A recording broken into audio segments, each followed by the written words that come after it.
Hello students, today we are going to start projectile motion which is a very important topic. आज हम projectile motion start करेंगे.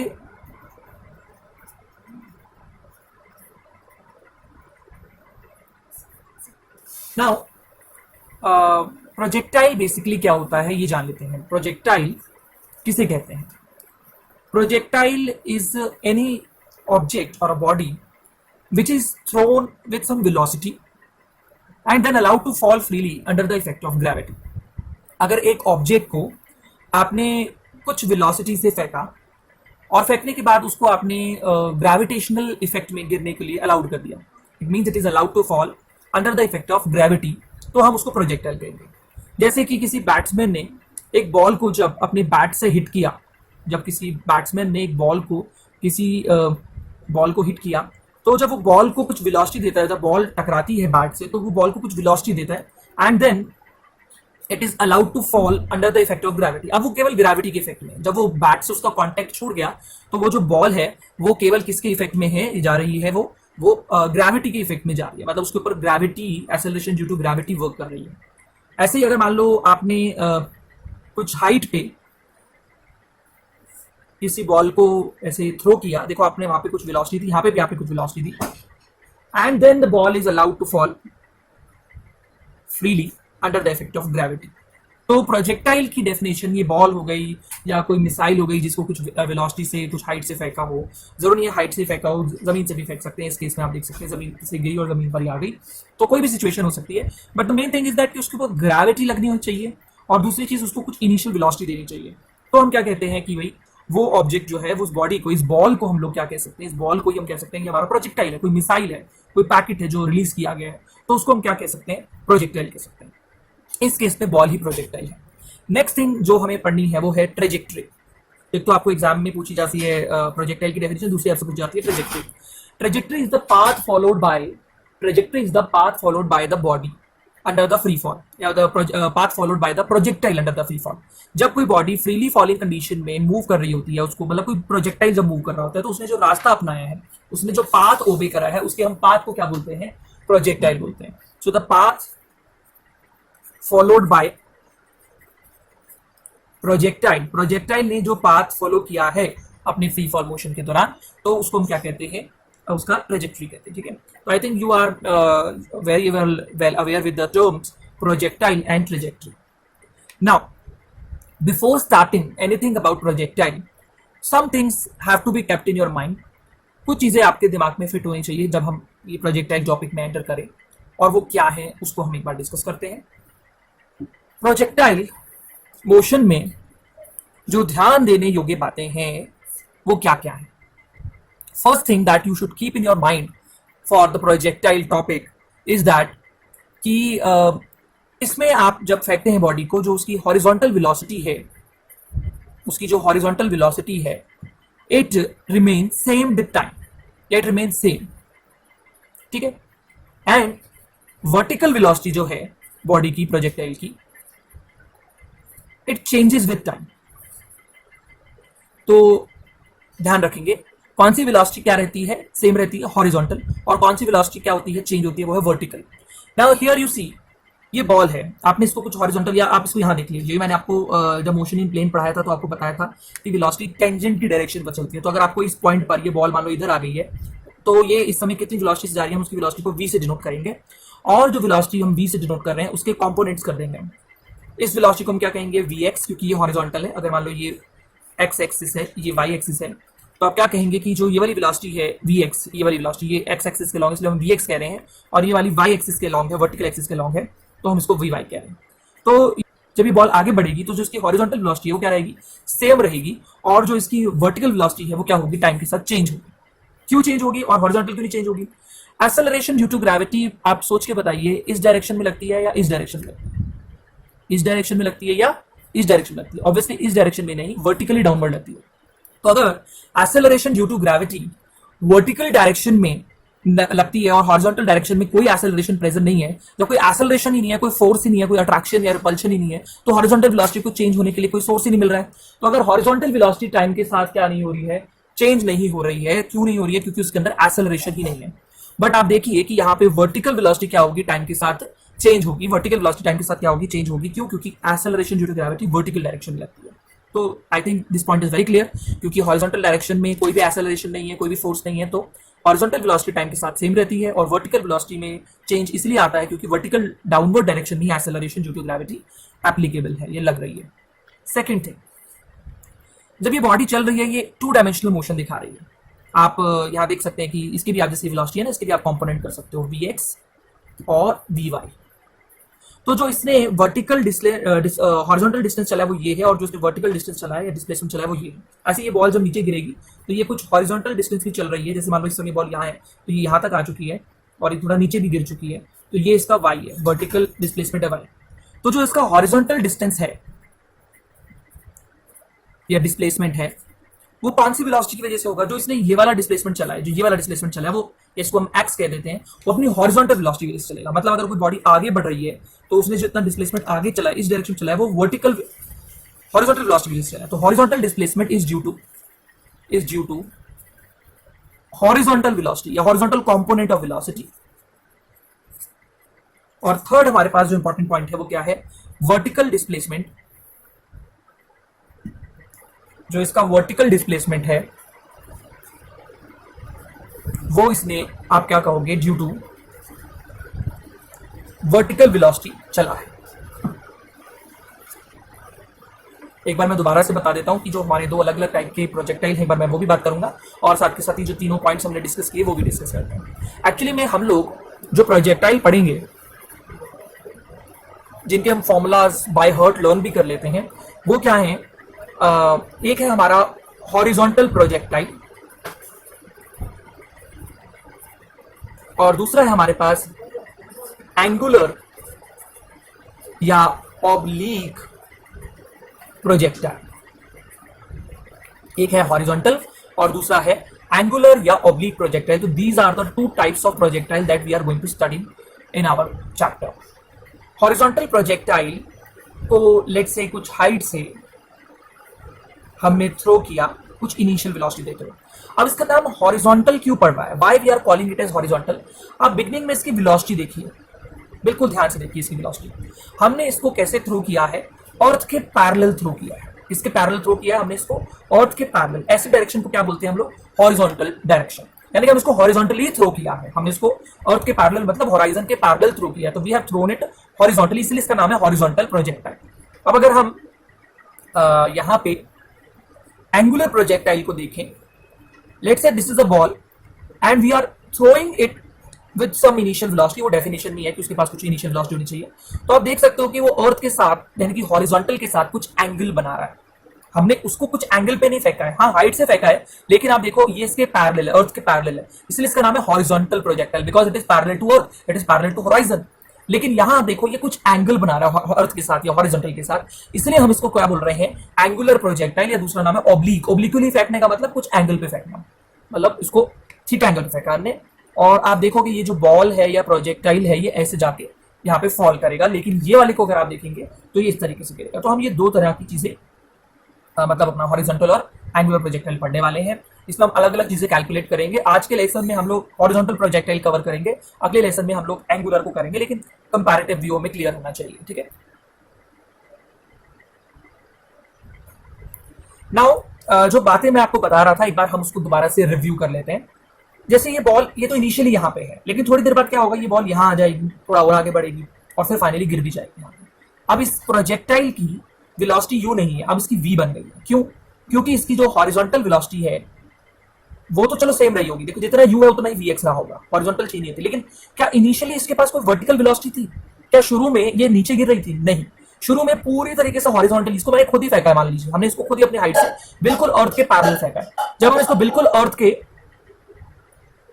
बिल्कुल अर्थ के शुरू में पैरेलल फेंका तो उसके पास कोई वर्टिकल वेलोसिटी होगी ही नहीं। तो अब हम क्या कहेंगे कि अब ऐसे ही आप इसका जो वेलोसिटी है इसके एक कंपोनेंट और कर लें, इसको आप क्या कहेंगे? वी वाई, ठीक है।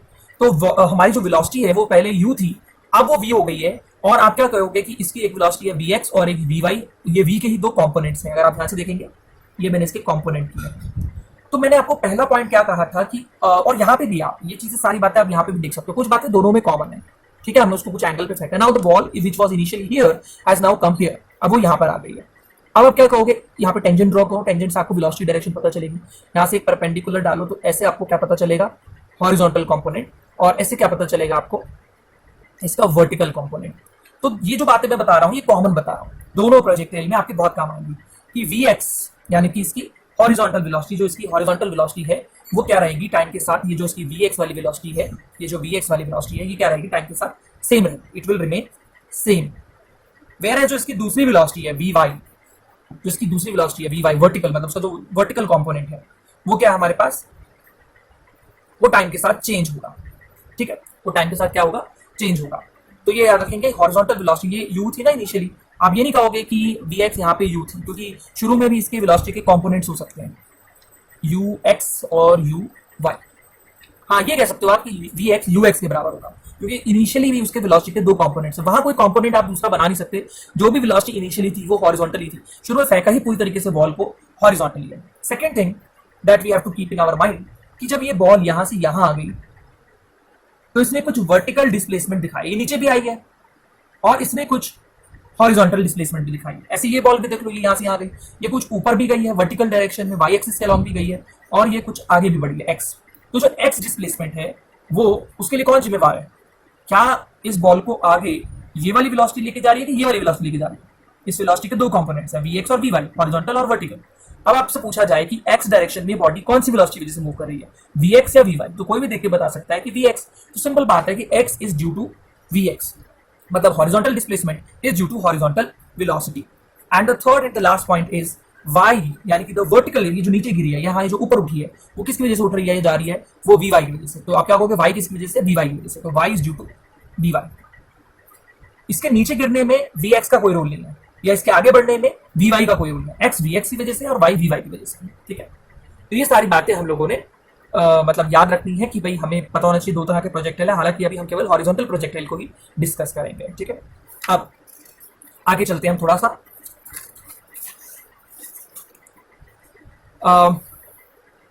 आप लोगों को जब हम मोशन इन 2D पढ़ा रहे थे, मतलब जो पिछला लेसन था, तो मैंने आपको बताया था, मैं उस बात को दोबारा से बस रिवाइज करा रहा हूं कि जो हमारी 3 इक्वेशंस ऑफ मोशन थी न्यूटन के द्वारा दी गई 3 इक्वेशंस ऑफ मोशन, वो बेसिकली क्या कहती हैं या वो हमारे किस तरीके से काम आती है और हम उसको यहाँ कैसे यूज करेंगे। हम कहते हैं v is equal to u plus a t, तब हमने v equal to u plus a t लिख दिया था, लेकिन अब हमें पता है कि वेलोसिटी एक वेक्टर है और वेक्टर को डिनोट करने का एक प्रॉपर तरीका है। तो आपको याद होगा कि मैंने यहाँ पे वेक्टर टर्म लगा दिए थे, फिर मैंने वेलोसिटी वेक्टर को कहा था कि आप उसको डिवाइड करो Vx आई कैप Vy जे कैप, u को डिवाइड करो Ux आई कैप Uy जे कैप, ऐसी एक्सेलरेशन को डिवाइड करो Ax I cap Ay J cap into t। अब आप क्या कहोगे, आपने केवल टाइम पे वेक्टर साइन नहीं लगाया, बिकॉज टाइम से स्केलर क्वांटिटी। अब आप क्या करेंगे, ये तो हो गया Vx आई कैप, ये हो गया Vy जे कैप। ठीक है, ये इसका x कंपोनेंट, ये y कंपोनेंट, x के साथ डायरेक्शन देने के लिए आई कैप लगा दिया और y के साथ जे कैप लगा दिया। अब इसमें आप देखो ये Ux आई कैप है, ये Ax I cap into T करोगे तो इस सबको कॉमन ले लो, Ux plus Ax into T into I cap, plus यहाँ पे क्या कहोगे आप Uy plus Ay into T हो जाएगा इंटू जे कैप। अब अगर आप कंपेयर करो तो ये किसके बराबर आ जाएगा, Vx आ जाएगा आपके पास Ux plus Ax into T, और Vy इज इक्वल टू कितना आ जाएगा Uy plus Ay into T. तो यानी कि जो इक्वेशन आप एक कंबाइंड फॉर्म में पढ़ रहे थे वो दो फॉर्म में टूट गई, एक हॉरिजॉन्टल मोशन के लिए और एक वर्टिकल मोशन के लिए।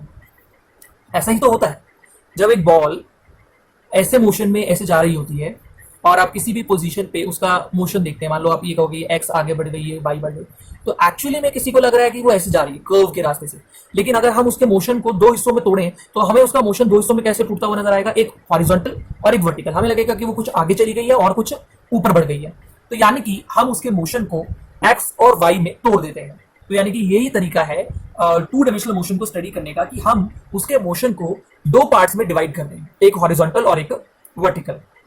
इसी तरीके से जो आपकी s is equal to u t plus half a t square वाली इक्वेशन थी, उसको भी आप दो हिस्सों में बांट देंगे, एक x is equal to u x t plus half a x t square, और y is equal to u y t plus half a y t square. तो आप तो ये सारी बातें जो मैंने अभी पढ़ाया था कि जो हमारा हॉरिजॉन्टल डिस्प्लेसमेंट है, जो x है वो हॉरिजॉन्टल डिस्प्लेसमेंट जो है वो हॉरिजॉन्टल वेलोसिटीज की वजह से होगा, और जो वर्टिकल डिस्प्लेसमेंट होगा वो वर्टिकल वेलोसिटीज से होगा। ये सारी बातें हमने अभी अभी पढ़ी है।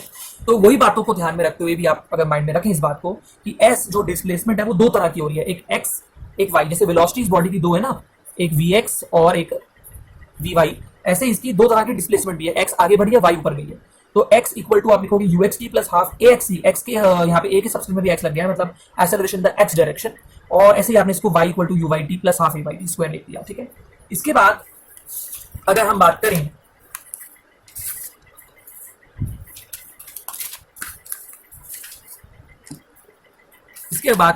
करें कि जो हमारी थर्ड इक्वेशन ऑफ मोशन है that is v square minus u square is equal to 2as, तो उसको भी आप हॉरिजॉन्टल और वर्टिकल में डिवाइड कर सकते हैं। vx square minus ux square is equal to 2ax into x। तो यहाँ s की जगह आ गया x, a की सबस्क्रिप्ट में x लगा देने का मतलब acceleration in the horizontal direction, और ऐसे ही यहाँ पे vx मतलब final velocity in the x direction and this is the initial velocity in the x direction. तो हॉरिजॉन्टल वेलोसिटी की बात होगी, हॉरिजॉन्टल डायरेक्शन। और ऐसे ही अगर आप इसको लिखें vy square minus uy square is equal to 2a की सबस्क्रिप्ट में y आ गया, मतलब y डायरेक्शन में जो एक्सेलरेशन है, और डिस्प्लेसमेंट की जगह क्या आ गया, y आ गया। तो एक तरीके से हमने क्या किया, जो हमारी वेलोसिटीज हैं हमने उसको और जो हमारी डिस्प्लेसमेंट है, हमारी जो एक्सेलरेशन है, उन सबको हमने x और y कंपोनेंट में ब्रेक कर दिया और हम उसको अलग अलग स्टडी करेंगे। ठीक है, तो this is the general method of studying the motion in the horizontal and vertical में ब्रेक करके हम मोशन को स्टडी करते हैं। ठीक है, अब हम आगे चलते हैं। हम कुछ चीजों को कैलकुलेट करने वाले हैं and we have to be very careful while doing that because these derivations also come in your exams, and इसी डेरिवेशन से जो रिजल्ट आएंगे वो हमारे न्यूमेरिकल्स बन जाते हैं। ठीक है, वो न्यूमेरिकल्स में एज सच हम फॉर्मूला यूज करके कुछ आंसर्स को सॉल्व करते हैं। So now let us come to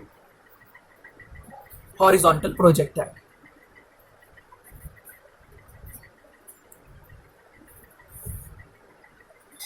yes, हम कुछ 4-5 डेरिवेशंस करेंगे जो हॉरिजॉन्टल प्रोजेक्टाइल से रिलेटेड ही होंगी। सबसे पहले हम ये देखना चाहते हैं कि जो इसका ये रास्ता है ये कौन सी शेप का है।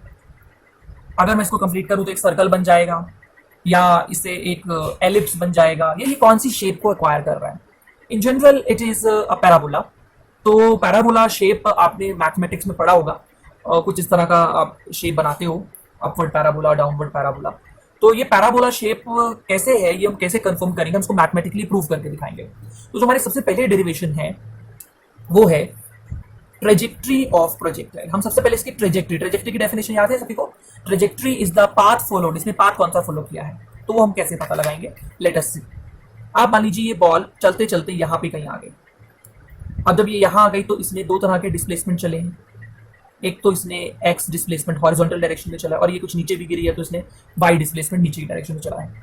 हम x और y में रिलेशन डिराइव करके ट्रेजेक्ट्री के बारे में पता लगा सकते हैं। Now let us see that how it is possible.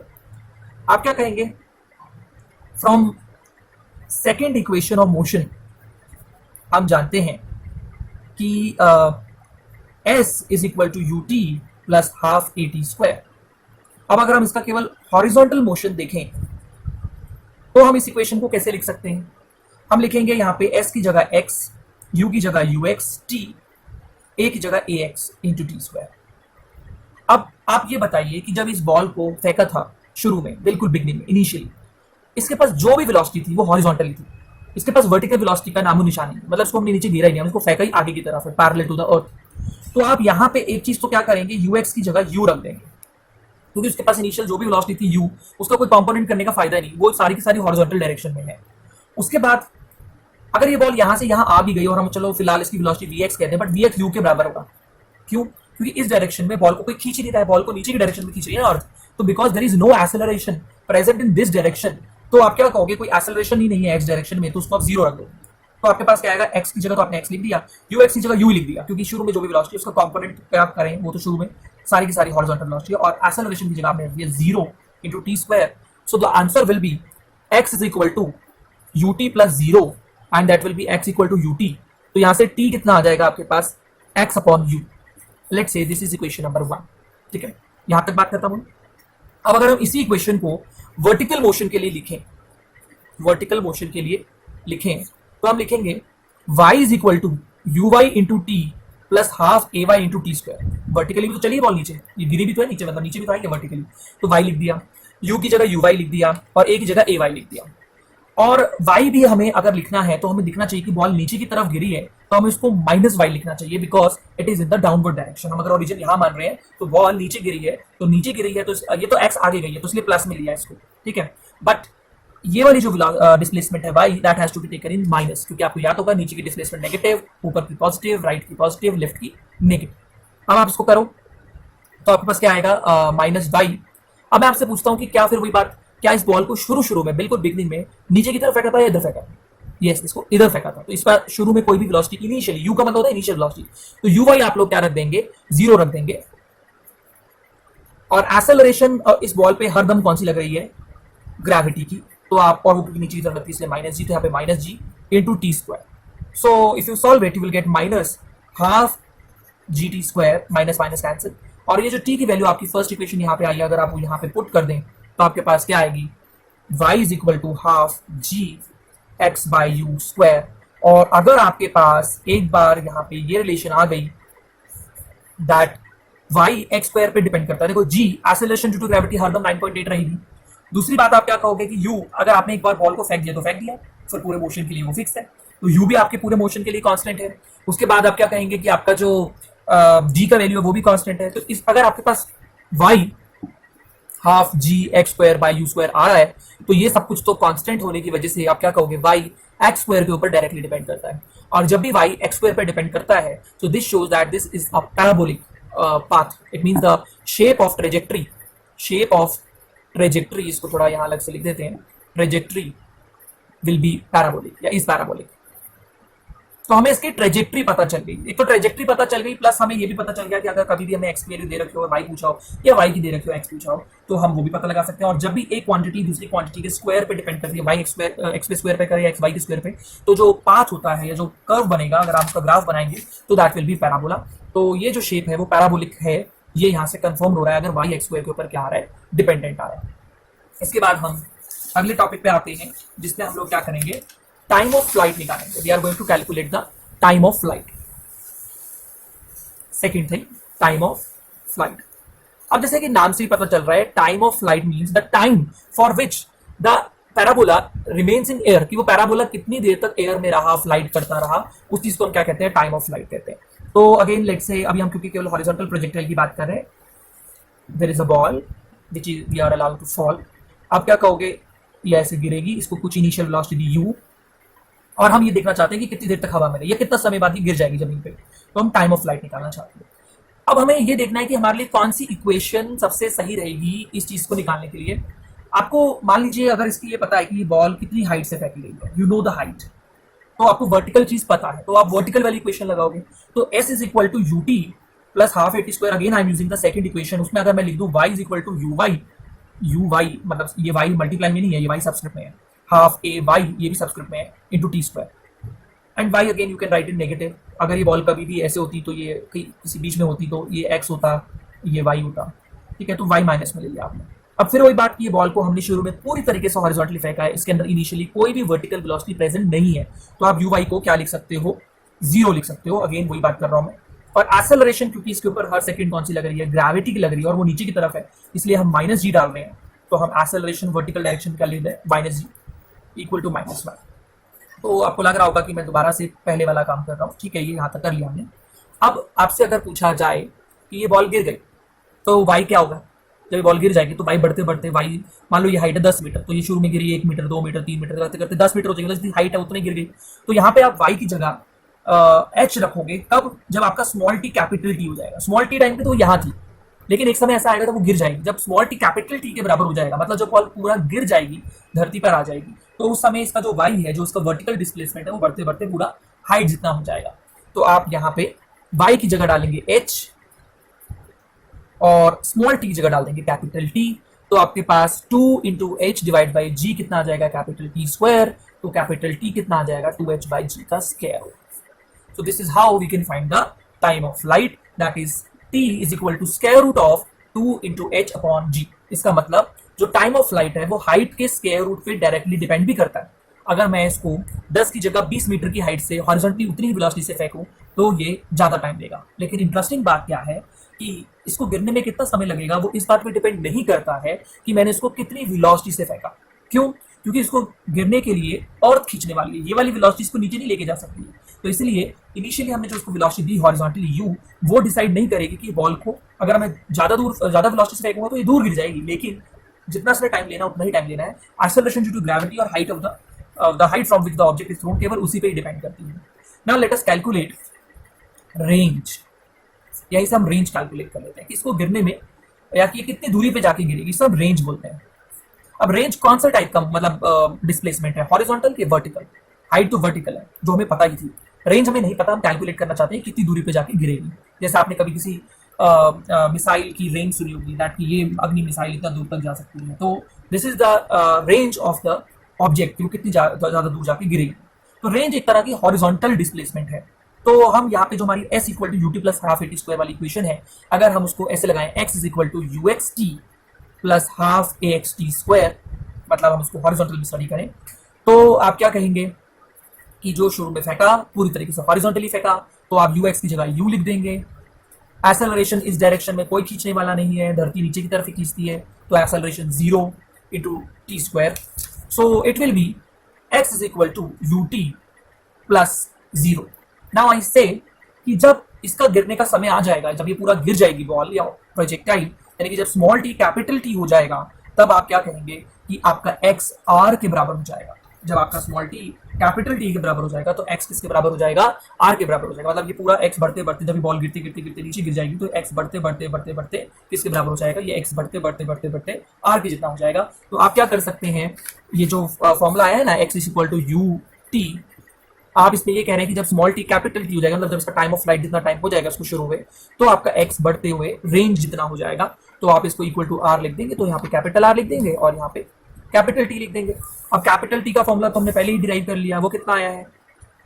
2h by जी का स्क्वायर रूट, तो ये हमारे पास रेंज आ गई। सो इट मीन्स ये कितनी दूर पे जाके गिरेगा उस पे आप कह सकते हो वो वेलोसिटी पे डिपेंड करता है कि हमने इसको कितनी वेलोसिटी से फेंका। लेकिन हाँ, जिसको गिरने में कितना समय लगेगा, टाइम ऑफ फ्लाइट, वो हाइट पे ही डिपेंड करती है, वो इनिशियल वेलोसिटी हमने जितनी वेलोसिटी से उसको फेंका है उस पे डिपेंड नहीं करती है।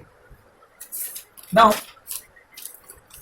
let us do one more topic, that is what we call as velocity at any time। velocity at any time, अगर हमें इसकी velocity निकालनी है, velocity at any time, देखिए there is a building or a, you can say some height from which a ball is thrown। ये हमारा एक तरीके से सेकंड थर्ड फोर्थ टॉपिक हो गया, एंड द लास्ट टॉपिक इसका एक स्पेशल केस कर लेंगे। And the ball is throne like this eight any time, किसी भी टाइम पर अगर मैं इसकी वेलोसिटी कैलकुलेट करना चाहता हूँ टेंजेंशियली इस तरीके से, तो आप उसके कुछ कंपोनेंट्स कर लीजिए, that will be v x and v y. तो अगर ये वी वाई है तो आप इसको भी वी वाई कह सकते हो, और आप इसमें सिंपल ये जो ट्राइंगल बन रहा है ना, यहाँ पे एक वी एक्स है, ये वाला वी वाई है और ये वेलोसिटी है। तो अगर आप इसी ट्राइंगल में पाइथागोरस थ्योरम भी लगाओ या आपको अगर मैग्नीट्यूड निकालना आता हो, तो आप सिंपली कहेंगे v कितना होगा, v x square plus v y square. तो v अगर आपको इसकी वेलोसिटी चाहिए किसी भी पॉइंट पर, तो आपको हॉरिजॉन्टल वेलोसिटी का स्क्वायर और वर्टिकल वेलोसिटी के स्क्वायर को प्लस करके रूट करना होगा। पाइथागोरस थ्योरम, और simply you know that how to find the magnitude of any vector whose horizontal and vertical components are known to you. Now अब vx कैसे निकालें? आपको अगेन जो ये v vector is equal to u vector plus a vector into t, ये पता है ना फॉर्मूला। अगर आप इसको हॉरिजॉन्टल में देखें, हॉरिजॉन्टल मोशन में देखें, तो आप इसको लिखेंगे vx is equal to ux plus ax into t। अब आपको पता है कि vx जो होगा वो हमें पता चलना चाहिए अगर हमें यहाँ पे ये निकालना है v। तो इनिशियली हमने फिर वही बात, इसको जितनी भी वेलोसिटी दी वो हॉरिजॉन्टल थी पूरी तरीके से, तो आप ux की जगह u लिख दो। इस डायरेक्शन में कोई खींचता नहीं है, कोई अट्रैक्ट नहीं करता, कोई रिपेल नहीं करता, तो एक्सेलरेशन होगी नहीं, वेलोसिटी चेंज होगी नहीं। तो vx उतना ही है जितना u है, मतलब इसके पास बाद में भी वही है। मैंने बताया था हॉरिजॉन्टल वेलोसिटी टाइम के साथ सेम रहती है, जितनी वेलोसिटी शुरू में थी उतनी बाद में है। Horizontal velocity remain same with time, very important point that I have told you in the very beginning. Now अगर आप वर्टिकल मोशन को स्टडी करेंगे तो आप कहेंगे vy is equal to uy plus ay into t, ये y subscript में again. और आप क्या कहेंगे कि v y equal to, initially इसके पास कोई भी वर्टिकल वेलोसिटी नहीं थी, शुरू में पूरी तरीके से हॉरिजॉन्टली फेंका था, तो इनिशियल वर्टिकल वेलोसिटी जीरो है। एक्सेलरेशन जो भी है वो ग्रेविटी की देन है, माइनस जी नीचे, तो यहाँ माइनस जी लिख दिया इंटू टी। तो वी वाई आपके पास यू एक्स, तो वी एक्स यू के बराबर आ गया, और वी वाई कितना आ गया यहाँ से आप लिख सकते हो, v y is equal to minus g t. अब अगर आप क्या करें, ये दोनों वैल्यूज जो आपके पास आई हैं इसको यहाँ पे पुट कर दें, यहाँ पे अगर आप पुट कर दें इसको, यस, आपके पास basically v equal to root of V x square है, तो वी एक्स की जगह तो आप लिख देंगे u, और वी वाई की जगह लिख देंगे आप minus g t. So v is equal to comes to be u square plus g square t square. So this is the velocity of the body at any time. So this is how we can find the velocity of the body. हमने ये निकाल लिया। अब next चीज क्या है, कई बार हमसे पूछे जाते हैं जब पूरी गिर जाएगी तो बॉल कितनी वेलोसिटी से जमीन को स्ट्राइक करेगी, जैसा बोलते हैं velocity at the time of hitting. We can write we hit means the velocity with which it will strike the ground, ठीक है। जस्ट जब जमीन को आएगी तो कितनी वेलोसिटी से ये जमीन को टकराएगी। फिर वही बात, जब ये पूरी गिर जाएगी या गिरने वाली होगी तो टाइम ऑफ फ्लाइट जितना टाइम बीत चुका होगा, तो जब स्मॉल टी कैपिटल टी हो जाएगा तब वी हिट के बराबर हो जाएगा। तो अब यहाँ पे v की जगह लिखेंगे वी हिट, और स्मॉल टी स्क्वायर की जगह कैपिटल टी स्क्वायर लिखेंगे, और स्मॉल टी की जगह कैपिटल टी तो हमने लिख दिया, लेकिन कैपिटल टी का एक फॉर्मूला है 2h बाई जी का स्क्वायर रूट, उसकी स्क्वायरिंग कर दोगे तो स्क्वायर रूट हट जाएगा, और finally we will have u square plus g square into 2h by g. This g will get cancelled out and the final formula will be like this: v hit is equal to root of u square plus 2gh whole root. So this is the velocity at the time of hitting. So आज हमने काफ़ी कुछ important discuss किया है, इसके ऊपर हम numericals भी करेंगे, एक बार एंगुलर प्रोजेक्टाइल कंप्लीट हो जाए या उससे पहले भी कर लेंगे।